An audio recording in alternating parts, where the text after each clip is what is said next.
नमस्कार. होलिस्टिक हिलिंगमध्ये तुमचं खूप स्वागत. जर तुम्हाला वाटत असेल की तुमचे सोशल कनेक्शन्स बनत नाही किंवा बनले तर ते टिकत नाही, नवीन कनेक्शन्स बनवायला त्रास होतो आहे किंवा जिथे आपले बनले तिथे भांडणं वादावादी होत आहे, गव्हर्मेंट जॉब लागत नाही आहे किंवा गव्हर्मेंटमधली कामं गव्हर्मेंट रिलेटेड कामं रखडत आहेत, तर हे सगळं जर तुमच्या लाईफमध्ये होत असेल तर तुम्ही एक जागा नक्की चेक करा.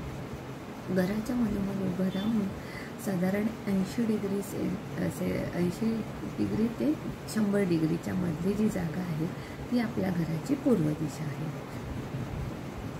त्याच्यामध्ये एक तांब्याचा किंवा ब्रॉन्झचा, स्पेशली ब्रॉन्झचा मिळाला तर उत्तम, ब्रॉन्झचा एक सूर्याचा मुखवटा साधारण किंचित स्माइलिंग फेस असलेला मधोमध लावा.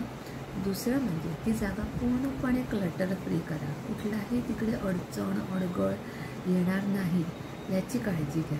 आणि तिसरं म्हणजे त्या जागे एक छोटंसं हिरवंगार रोप लावा, टोकेरी झाडांचं नको, कुठलं तरी छान झाड, अगदी कुठलंही छान छोटंसं रिअल प्लांट, हिरवं प्लांट, आणि हिरवं प्लांट शक्य नसेल तर आर्टिफिशियल प्लांट हिरव्या रंगाचं लावून काय इफेक्ट होतो आहे, सोशल कनेक्शन्स वाढत आहेत की नाही, कन्सल्टंट असाल तर नवीन नवीन क्लायंट्स मिळत आहेत की नाही, त्यांच्याबरोबर रिलेशन सुधारत आहेत की नाही, हे नक्की बघा आणि नक्की कमेंट करून कळवा. आवडलं तर लाईक करा, शेअर करा आणि सबस्क्राईब.